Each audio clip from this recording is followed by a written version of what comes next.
여러 명이 예수님이 잡히시던 전날 밤 겟세마네 동산에 오릅니다. 그런데 그 여러 명이 오른 가운데 예수님이 계신 한 곳만 기도의 불이 타올랐습니다.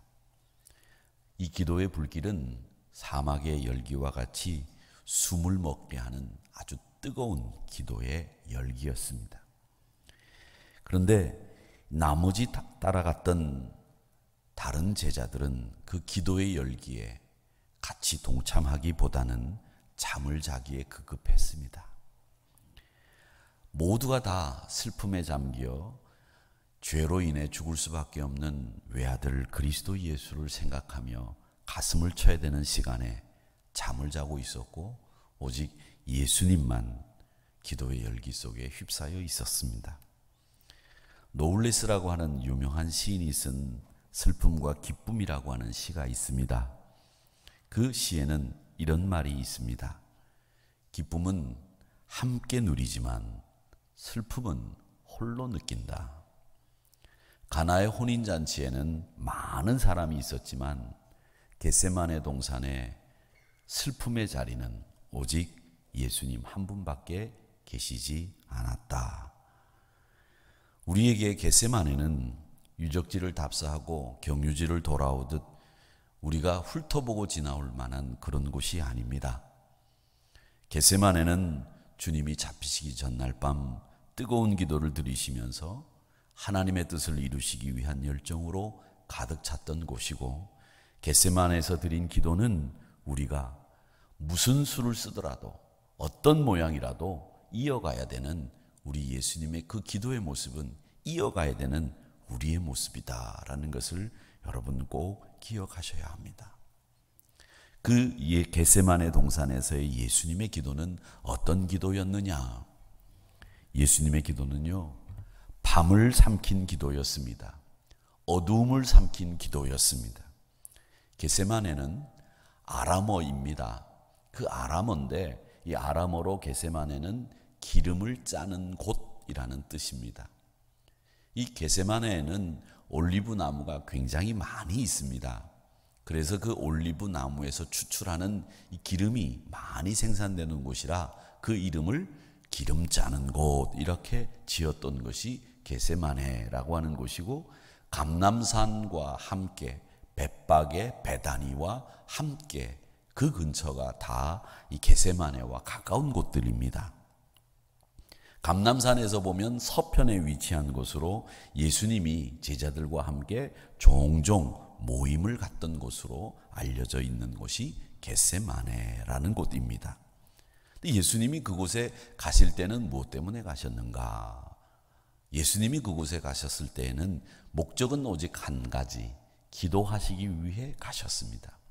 그 겟세마네에 가보신 분들은 아시겠지만 아주 기도하기가 참 좋은 환경을 가지고 있습니다.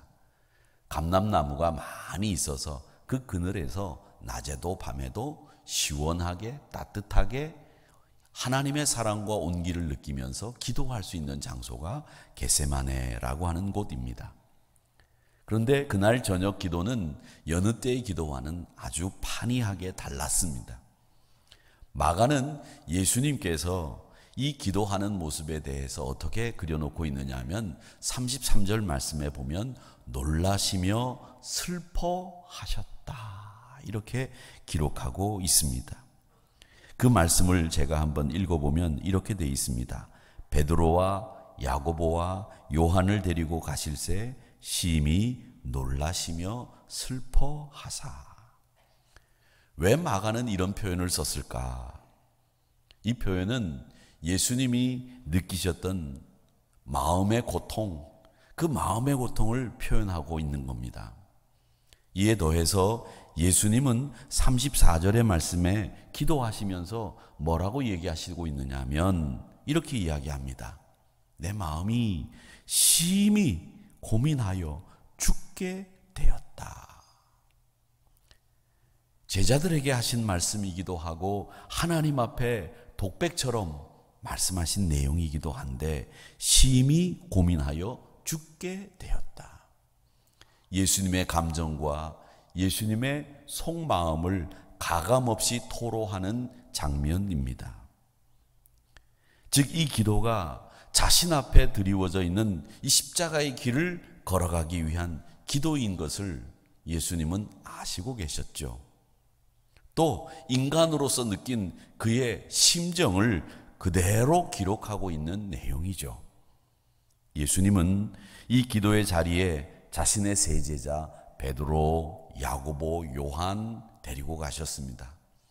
특별히 이 세 제자는 예수님이 굉장히 사랑했던 제자 중에 한 사람들, 그 사람들이 바로 이 베드로, 야고보, 요한이었습니다. 근데 그들을 데리고 가신 이유는 다른 제자들보다 사실은 인간적으로도 스승이고 메시아이고 랍비이기도 하시지만 예수님도 인간의 성정을 가지셨기 때문에 그는 그들로부터 위로와 격려를 받고 싶었는지도 모릅니다. 우리 사람들은 말이죠, 누구나 다 이렇게 위로, 격려 받고 싶습니다. 사랑하는 성도 여러분, 많이 힘드셨죠? 이기십시오.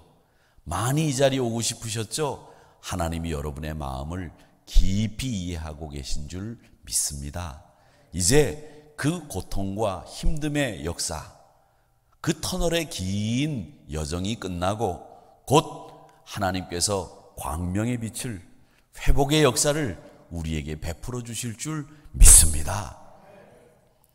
예수님은 그렇게 위로와 격려를 받고 싶으셨던 것 같아요. 그리고 예수님의 사역 지근거리에서 예수님과 함께 사역을 했던 자들이기 때문에 예수님이 마시는 잔도 마시겠다고 했던 사람들이었기 때문에 예수님이 그들을 데리고 가셔서 같이 기도하고 싶으셨던 것 같습니다. 자, 그렇게 공헌했던 사람들이었는데 예수님께서 죽음의 길을 가기 위해 기도하러 간 그 자리에 같이 간 그들은 어떻게 했느냐? 아무리 지치고 힘들어도요, 피하지 않았던 그 기도의 자리를 예수님이 같이 가시자고 했다고 한다면 그 예수님이 오늘 이 기도의 자리가 무엇을 의미하는지는 잘 몰라도 인간적인 도리로 우리가 그 예수님을 위로해드리고 힘을 내드려야 되겠다라는 생각들은 가지고 있어야 정상적인 생각입니다. 그리고 그 십자가 앞에서 하나님의 뜻을 묻는 그 예수님의 기도를 들으면서 자신들도 그 기도를 도와야 합니다. 여러분, 기도를 돕는다는 말이 뭡니까? 중보한다는 말이죠. 같이 힘을 모아서 그를 위해서 기도한다는 얘기죠. 그렇게 밤을 깨우는 기도를 우리 주님은 하셨는데 그들은 밤에 삼킴을 받은 기도하지 못하는 제자들로 남고 말았습니다. 예수님이 드리신 기도는 그 다음엔 어떤 기도였느냐? 밤을 깨우는 기도였는데 여러분, 제자들의 기도는 밤이 삼켜버린 기도였습니다. 예수님의 기도는 잠을 삼키는 기도였는데 제자들의 기도는 잠이 기도를 삼켜버린 잠이 되어버리고 말았습니다. 여러분, 기도를 삼킨 잠이 되어야 되겠습니까? 아니면 잠을 삼키는 기도의 주인공이 되어야 되겠습니까? 우리는 잠을 삼키는 기도의 주인공이 되어야 되겠죠. 예수님께서 제자들에게 명시적으로는 기도하라고는 하지 않으시고 34절에 보면 뭐라고 되어 있느냐면 여기 머물러 깨어 있으라 이렇게 말씀하셨습니다. 이 깨어 있으라는 말은 성경에서 오직 한 가지 뜻으로만 쓰입니다. 경성해라 그리고 기도해라 이 뜻입니다. 다른 뜻이 없습니다. 그렇다고 한다면 그들은 제자의 길을 걷기 위해서라면 스승처럼 기도하기 위해서 초청을 받았으니 같이 기도해야 되겠죠. 간곡한 기도 부탁을 받았으면 함께 기도해야 되지 않겠습니까? 평소에 주님이 제자들을 위해서 더 많이 기도했지 제자들이 더 기도했겠습니까? 마가복음 1장 35절 이하에 보면 제자들이요, 고나가고 힘들어가지고 자고 있었는데 예수님은 일어나셔서 한적한 곳에 기도하러 가셔서 기도 열심히 하시다가 내려오셨다는 기록이 나옵니다. 그렇게 예수님은 제자들이 고뇌해서 자는 동안에도 일어나셔서 기도하러 가셔서 당신이 기도할 만큼 기도하신 거예요. 베드로가 사단에 넘어가서 예수님을 부인할 것도 미리 아시고 기도해 줬단 말입니다. 그런데 제자들은 그렇게 하지를 못했어요. 여러분, 예수님이 힘들 때 그러면 함께 기도해 주는 것이 인지상정이지요. 아니면 옆에라도 함께 같이 있어야 되는 거죠. 더군다나 예수님이 개인적으로 부탁하셨습니다. 여기 머물러 깨어 있으라. 그런데 제자들은 그냥 자버렸어요. 기도하고 있는 줄 알고 돌아와 보니까 자고 있는 거예요. 그 37절에 보면 뭐라고 기록이 되어 있는가 하면 돌아오사 제자들이 자는 것을 보시고 베드로에게 이르시되 시몬아 자느냐? 네가 한 시간도 깨어 있을 수 없느냐? 본문을 잘 보시면 예수님은 세 제자들이 자는 걸 봤는데 나머지 두 제자의 이름은 부르지 않고 베드로라고 하는 이름만 불렀어요. 다른 제자들은 야고보와 요하나 안 불렀어요. 베드로만 부르셨어요. 그런데 그 베드로만 부르시면서 뭐라고 얘기하느냐 하면 이렇게 얘기합니다. 한 시간도. 근데 옛날 개역성경에 보면 한 시간도라고 되어 있지는 않고요. 이렇게 되어 있어요. 한시도. 한시도. 한시도라고 하는 말은 조금도라는 뜻인데 저는 한 시간도라는 말보다도 예전에 한시도라는 말이 더 좋은 것 같아요. 왜냐하면 한 시간도라는 말은 네가 30분은 기도했다라는 말이 될 수도 있잖아요. 한시도라는 말은 채 나를 위해서 기도조차 하지 않았다라는 강조가 될 수 있기 때문에 사실은 이 사람들은 작기 때문에 한시도라는 말이 더 맞다. 저는 그런 생각을 합니다. 근데 왜 이 베드로를 부르면서 한 시간도 깨어있을 수 없더냐 이렇게 물어보셨는가? 31절로 올라가 볼까요? 14장 31절로 올라가 보면 거기에 뭐라고 되어 있느냐면 이렇게 말씀이 기록되어 있습니다. 베드로가 힘있게 말하되 내가 주와 함께 죽을지언정 주를 부인하지 않겠나이다 하고 모든 제자도 이와 같이 말하니라. 이게 앞에 있는 31절의 내용이에요. 31절에서 베드로가 어떻게 이야기했다고요? 힘있게 말했답니다. 뭐라고 말했다고요? 내가 주와 함께 죽을지언정 주를 부인하지 않겠다. 이걸 그냥 얘기한 것도 아니고 힘있게 얘기했다는 거예요. 힘있게. 힘있게. 뭐라고요? 주와 함께 죽겠다. 부인하지 않겠다. 베드로의 각오를 보세요. 이 31절 베드로의 각오가 대단하죠? 좋습니다. 그런데 이해가 안 가는 게 있어요. 이렇게 주님을 위해서 죽음도 불사하겠다. 내가 주님을 부인하는 일 없겠다. 이렇게 작정한 사람이 정작 주님을 위해서 기도하는데 한시도 기도할 수 없었다는 거 이해가 안 되는 거예요. 여러분, 1시간 기도하는 게 쉽습니까? 그 사람과 함께 죽는 게 쉽습니까? 어떤 게 쉬워요? 1시간 같이 기도해 주는 게 쉽잖아요. 그런데 말은 31절에서 이렇게 해놓고 가장 쉬운 일, 죽는 것도 아니에요. 같이 죽는 것도 아닌 같이 1시간도 기도 못하는 이 베드로의 모습이 누구냐? 우리의 모습이라는 거예요. 어떤 고난도 치를 준비가 돼 있다고 힘있게 말해놓고는 같이 죽는 거는 고사하고 1시간도 같이 기도 못하는 우리의 모습을 베드로를 통해서 보는 겁니다. 혼자 하라는 것도 아니에요. 예수님 기도하는데 같이 하자고 말씀하셨습니다. 정 기도가 안 되면 옆에만 있어줘도 되는데 옆에 있어주지도 못했어요. 이게 뭐가 어렵습니까? 죽는 것에 비해서는 사실 같이 옆에 있어주는 것이 식은 죽 먹기요, 누워서 떡 먹기입니다. 그런데 그걸 못하고 있어요. 이게 누구냐? 우리 사람이란 말이에요.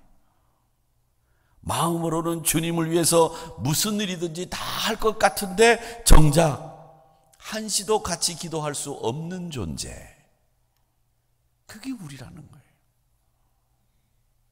예수님께서 겟세마네에서 느끼셨던 그 고통을 그가 기도하시는 모습을 통해서 고스란히 우리 가슴 속에 느낄 수 있습니다. 제자들 남겨두고 앞으로 나가셔서 땅에 엎드려 기도하셨는데, 그 기도하실 때 예수님이 뭐라고 기도하셨느냐면 이렇게 기도하셨어요. 36절 말씀에 보니까 이 잔을 내게서 옮기시옵소서. 그러나 나의 원대로 마시옵고 아버지의 원대로 하옵소서. 이 예수님의 기도는요, 분명히 이때가 자기에게서 지나가기를 구하는 기도임에는 틀림없습니다. 그래서 사람들은 이 말씀을 해석하기를 인간적인 고통을 피하기 위한 예수님의 인간적인 그분의 속성이 드러나는 말씀이다, 이렇게 해석들을 합니다. 그런데 말이죠, 이 말씀 잘 보셔야 됩니다. 이 말씀은요, 어떤 뜻이냐면 예수님이 정말 그 죽음을 피하기 위해서 드린 기도가 아니고요, 예수님의 기도는 뭐냐면 하나님의 뜻과 예수님의 뜻이 이렇게 같이 있는데, 하나님, 내 뜻은 완전히 접어주시고 하나님의 뜻만이 이루어지게 해 주시옵소서라는 기도예요. 거기에 초점을 맞춰야 돼요. 인간의 마음이, 인간의 고통이, 인간의 두려움이 드러나는 말이 아니라 사실은 자기의 뜻을 꺾기 위해서, 아버지의 뜻을 드러내기 위해서 하시는 기도예요. 그러니까 우리는 아버지 하나님 앞에 기도드리면서 아버지의 뜻을 세우는 기도보다도 내 뜻을 세우기 위해서 드리는 기도가 얼마나 많으냐는 거죠. 여러분, 기도는 내 뜻을 꺾는 것이 진짜 기도예요. 그러니까 어렵죠. 근데 우리는 기도를 드리면서 내 뜻을 꺾는 기도를 드리는 것이 아니라 내 뜻을 어떻게 하면 살리는 기도를 드릴까, 이 생각을 하는 거죠. 하나님 아버지의 선하시고 완벽한 뜻이 이루어지기 위해서 하나님 힘 주세요. 어떤 힘? 내 뜻을 바꿀 수 있는 힘을 주세요. 이렇게 기도하는 거예요. 사랑하는 성도 여러분, 기도는 내 뜻을 바꿀 수 있는 힘을 달라고 기도하는 게 진짜 하나님의 뜻에 순종하는 기도란 말이죠. 그렇기 때문에 우리는 이 예수님의 기도, 잠을 삼켜버렸던 그 예수님의 기도, 그 기도를 오늘 이 아침에 생각하셔야 됩니다.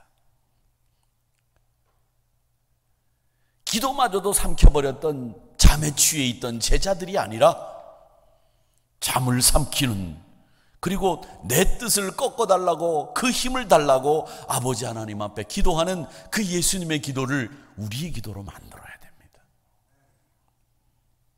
자, 기도를 마치고 난 뒤에 예수님이 돌아와 보니까 역시 제자들이 곤히 잠들어 있어요. 근데 이게 한 번이 아니에요. 41절 말씀을 보시면 뭐라고 돼 있느냐면 한 번이 아니고요, 세 번째 오사 이렇게 돼 있어요. 야, 참 인간이 말이죠. 저는 이 세 번째 오사라는 말에 인간이 참 질기다라는 생각이 들어요. 저는 그래도 조금 제 생각에, 저는 모르겠어요. 그 자리에 없었으니까. 근데 제가 만약에 그 자리에 있었다면 인간적인 도리로 두 번이나 선생님이, 스승이 오셔서 야, 좀 깨어 있어라 이렇게 이야기했으면 세 번째 오실 때 기다리면서 좀 눈을 뜨고 깨어 있을 것 같아. 이건 제 생각이에요. 지금은 그럴 것 같아요. 그런데 세 번째 오셨는데도 자고 있었어요. 그래서 예수님이 포기하신 것 같죠? 뭐라고 말씀하시느냐? 이제 자라, 쉬어라. 이제 그만 됐다. 때가 왔다. 어쩌면 우리의 나약한 모습을 예수님이 너희들 아직도 인정하지 못했지? 이제 너희들 나약한 모습들을 인정할 때가 됐구나. 그렇게 예수님이 이야기하시면서 인자가 죄인들의 손에 팔릴 때가 됐다고, 일어나서 함께 가자고. 제자들은 지금 가장 아픈 순간을 목격하고 있습니다. 신랑을 빼앗기는 슬픔의 때이죠. 실패와 패배를 겪는 것 같아 보이죠. 그런데 이제 이것이 바로 하나님의 나라를 세우는 승리의 때인 줄 믿습니다. 사랑하는 성도 여러분, 하나님의 뜻을 이루기 위해서 나를 던지는 기도만큼 얼마나 힘들고 또 그만큼 아름다운 기도가 어디 있겠습니까? 여러분, 이 고난주간 하나님의 뜻을 이루기 위해서, 또 여러분 내 뜻을 꺾고 바꿀 수 있는 힘을 달라고 그렇게 기도하시는 이 고난주간이 되었으면 좋겠습니다. 이 고난주간을 보내면서 여러분 기도하러 올라오실 때나 내려가실 때, 올라오실 때와 내려가실 때 그 차이를 한번 경험해 보시기 바랍니다. 올라올 때 사모하는 마음으로 왔다가 내려갈 때 우리 주님이 주시는 놀라운 은혜를 경험하고 내려가시기를 주님의 이름으로 축원합니다. 사랑하는 성도 여러분, 여러분 얼굴 뵈니까 너무 좋습니다. 우리 하나님은 어떤 분이실까? 저는 이 아침에 생각해 봅니다. 우리 하나님 너무나 좋으신 분이십니다. 그분이 우리를 위해서 아들을 보내주셨고, 그분이 하나님께서 우리를 사랑하신다고 하는 것을 이 한 주간 동안 여러분들이 가슴 깊이 온몸으로 절절히 느끼시는 한 주간이 되기를 주님의 이름으로 축원합니다. 부디 한 주간 동안 신앙의 회복과 능력을 체험하는 한 주간이 되시기를 바라면서, 여러분 고통을 함께 나눌 수 있는 성도들이 되시고 함께 깨어있기를 사모하는 성도들이 되시기를 주의 이름으로 축원합니다. 그리고 고난주간을 보내면서 이 육신을 가지고 있는 우리들이 얼마나 나약한 존재인지 우리 주님이 하시는 음성을 이 아침에 들으시기를 바랍니다. 한시도 깨어있을 수 없더냐. 이 말씀을 들으면서 가슴을 치며 하나님 앞에 통회자복하면서 늘 기도의 능력을 의지하는 저와 여러분이 되시기를 주님의 이름으로 축원합니다.